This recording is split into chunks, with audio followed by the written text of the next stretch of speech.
En esta tabla teórica de la práctica 1.1 veremos elementos, funciones, símbolos, ejemplos en vivienda, así como una imagen representativa del ejemplo. Empezaremos con la corriente continua, CC, que es una corriente que fluye en una sola dirección. Su simbología es DC y un ejemplo en la vivienda podría ser los cargadores de teléfonos o baterías. Continuamos con el elemento que es el positivo. Un terminal positivo es un terminal con carga positiva. Los electrones se mueven hacia el terminal positivo. Su símbolo es el más y un ejemplo podría ser la terminal positivo de una batería de un coche. Así como su compañero, el negativo, tiene carga negativa, como su propio nombre indica, y los electrones fluyen hacia el terminal negativo. Su simbología es el menos y el ejemplo que he puesto sería el terminal negativo de una batería de un coche. Continuando con la corriente alterna o CA, es una corriente que cambia de dirección periódicamente. Su simbología sería AC y un ejemplo de ello podría ser los enchufes eléctricos en las viviendas. Procedemos a los tipos de cables. El primero sería el fase, que es un conductor que transporta la corriente alterna desde la fuente hasta el usuario. Su simbología sería L y el ejemplo sería el cable del enchufe eléctrico. Seguimos con el neutro, que es un conductor que proporciona un camino de retorno para la corriente en un sistema eléctrico. Su simbología sería la N y su ejemplo sería el cable neutro en un enchufe eléctrico. El tierra, siendo este el último de los tres, es un sistema de protección para desviar la electricidad en caso de una falla hacia la tierra. Su simbología se considera como una T y dos rayitas justo debajo, y el ejemplo es el cable de tierra en el enchufe eléctrico. Seguimos con la resistencia, su función es oponerse al paso de la corriente eléctrica. Su símbolo es un ohmio y un ejemplo de ello sería los resistores en electrodomésticos o lámparas. La intensidad de corriente es la cantidad de carga eléctrica que pasa por un conductor en un tiempo determinado. Se mide como A, amperaje, y un ejemplo sería la corriente que fluye por los cables del hogar. Luego tenemos el voltaje, tensión o diferencia de potencial. Es la diferencia de potencial eléctrico entre dos puntos impulsado por el flujo de la corriente. Se mide por la letra V de voltaje, de voltios, y un ejemplo sería el voltaje de los enchufes, que sería 220 o 110 dependiendo de la región. Aquí en España sería entre los 220 y los 230. Luego tenemos un generador, que es el que proporciona la energía eléctrica a un circuito. Son dos líneas paralelas, una más larga que la otra, su símbolo, y un ejemplo sería una pila en un juguete. Luego tenemos los conductores, que son los que permiten el flujo de electrones a través del circuito. Se representan como una línea recta y un ejemplo sería los cables de las paredes en una casa. Luego tenemos una bombilla o receptor que transforma la energía eléctrica en luz. Se representa como un círculo con una cruz en su interior y un ejemplo podría ser la bombilla de una lámpara.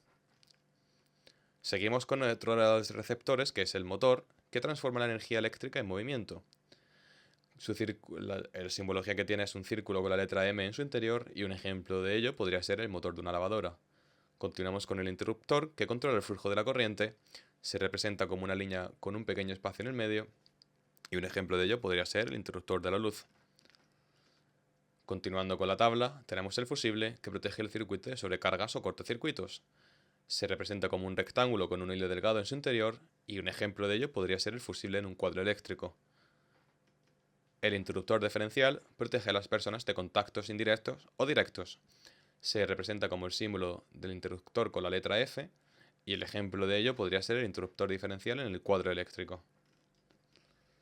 El interruptor magnetotérmico, que es compañero del diferencial dentro de un cuadro de luz, protege el circuito contra sobrecarga y cortocircuito. Se representa como el símbolo del interruptor con una curva que representa la vibración térmica y un círculo que representa la vibración magnética.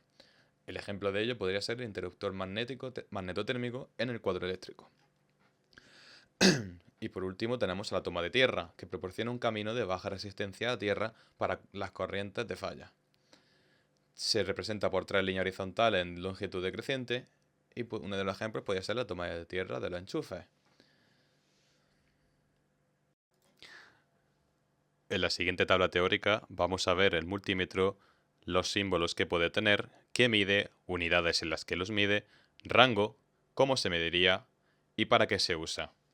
Empezaremos con los tres más comunes que tiene el multímetro: voltaje tanto en alterna como en continua, mide el voltaje o la tensión, se mide en voltios, V, y el rango es de 0 a 200 milivoltios hasta varios miles de voltios. Se mide conectando las sondas en paralelo al circuito o componente que se vaya a medir. Y se usa para medir el voltaje en baterías, fuentes de alimentación o enchufes eléctricos, entre otros ejemplos. Continuamos con el amperaje o los amperios, que es la corriente eléctrica, la intensidad. La unidad es en amperios, A, el rango es desde microamperios, UA, hasta varios amperios, A. Se mide conectando las ondas en serie con el circuito donde fluye la corriente. Se usa para medir la corriente que pasa por un componente o circuito, como en electrodomésticos. Continuamos con la resistencia, que sería la resistencia eléctrica, eso sería lo que mediría. Las unidades las que se mide sería en ohmios y el rango que tiene es de 0 a 200 ohmios hasta varios millones de ohmios, megaohmios. Se mide colocando las sondas directamente sobre los dos puntos de la resistencia y se usa para comprobar la continuidad de los cables, fusibles, resistores y asegurarse de que no haya cortocircuitos. Continuando con algo un poquito más poco frecuente dentro de un multímetro, los decibelios, que es el nivel de sonido. Las unidades son decibelios, dB, y el rango es entre los 0 y los 130 decibelios dependiendo del modelo.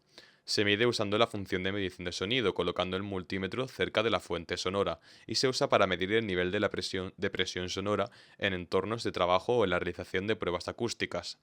Luego tenemos los microamperios o miliamperios, que se usa para medir corriente de bajo nivel. Las unidades las que se mide serían microamperios o miliamperios.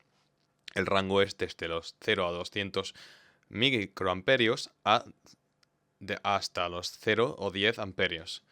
Se mide con la corriente en bajo nivel o dispositivos pequeños, y se usa para medir corrientes en circuitos pequeños como dispositivos electrónicos sensibles.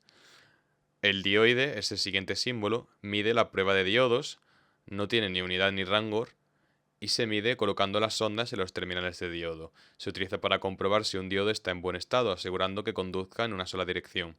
Luego tenemos el capacitor, que mide la capacitancia, se mide en faradios y los rangos que tiene es desde picofaradios hasta microfaradios. Se mide conectando las sondas al componente de capacitancia y se usa para medir la capacidad de almacenamiento de energía de un condensador o capacitor.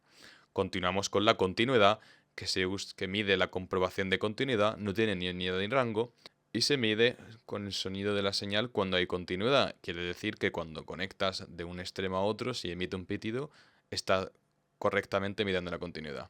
Se usa para verificar si un circuito está cerrado y los cables están intactos, generalmente usado con una función de sonido. Tensión alterna AC, voltaje en corriente alterna, CA, voltios, esa sería la unidad a la que se mediría, y el rango entre los 0 y 750 voltios según el multímetro. Se mide conectando las ondas en paralelo al circuito de corriente alterna, para medir el voltaje de corriente alterna como en enchufes domésticos. Eso sería su uso. Continuamos y ya finalizamos con la tensión en continua, DC, que se mide el voltaje en corriente continua. Las unidades serían también los voltios y el rango entre 0 a 200 voltios o más. Se mide conectando las ondas en paralelo al circuito de corriente continua y se usa para medir el voltaje de dispositivos que usan corriente continua como baterías.